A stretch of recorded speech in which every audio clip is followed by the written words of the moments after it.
Today, UNC Charlotte's campus is busy with students, but the tragedy of April 30th constantly lingers on everyone's minds. A gunman opened fire inside a classroom, killing 2 students and injuring 4 others.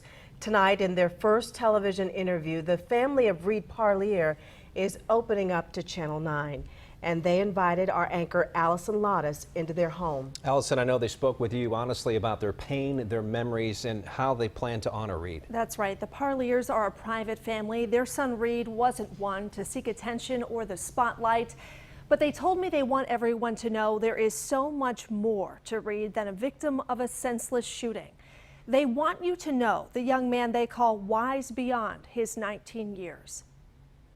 Smiling faces, a loving embrace. Pictures from happier times fill the Parlier family home. But seeing Reed smile now is so bittersweet. It still seems surreal at times, most of the time. You still feel like he'll come home. Like he's gonna come home. Reed was a sophomore at UNC Charlotte who felt more comfortable living at home than on campus. On April 30th, he never made it back from class. A gunman opened fire inside the Kennedy building, killing 2 students and injuring 4. Reed didn't get a chance. Reed was shot first, multiple times. And I hope that he didn't know what was happening. Trying to cope with their incredible loss means facing the daily challenge of a new normal. Something as simple as walking into a grocery store and passing his, a food that I would always purchase for him specifically, that I don't put in my cart anymore. For Reed's sister Mallory, just trying to be a high school student is hard. If 2 random kids are fighting in the hall, it horrifies me because I'm like, what are they about to do? Are they just yelling at each other, or are they about to pull out a gun and shoot each other?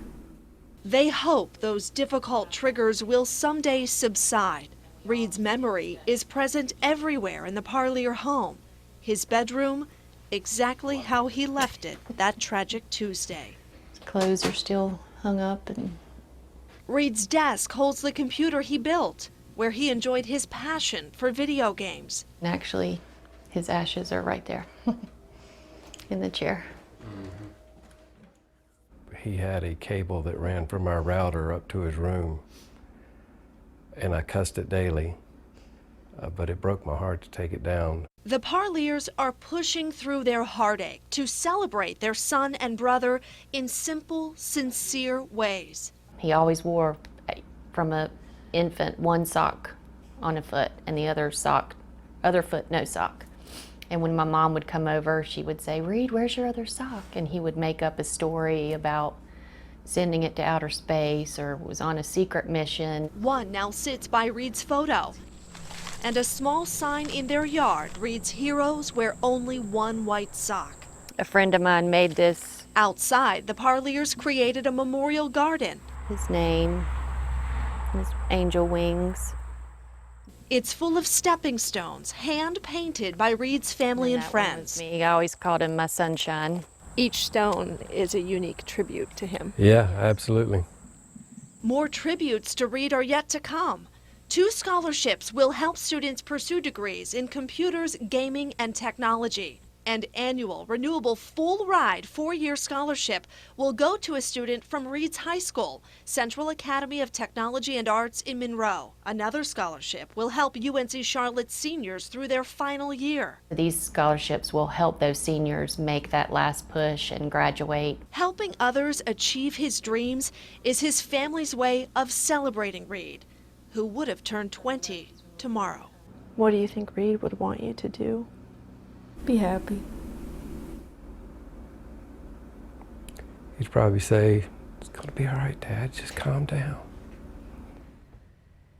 They are an incredibly loving family, now making a difference in Reed's name. There will be a golf tournament raising money for the Reed Parlier scholarships October 21st at the Pine Lake Golf Club in Mint Hill. While the tournament is sold out, I'm told they are still looking for sponsors and donations for the auction. If you'd like to get involved or donate to the scholarships, we've put more information on our website, WSOCTV.com. Allison, so very special. They shared so much with you. They also even opened up about that difficult day in the courtroom when the shooter was sentenced to life behind bars. A very emotional day, very difficult for the family. They opened up about their feelings about the shooter's apology and his sentence, and you can hear more from them tonight at 11 o'clock.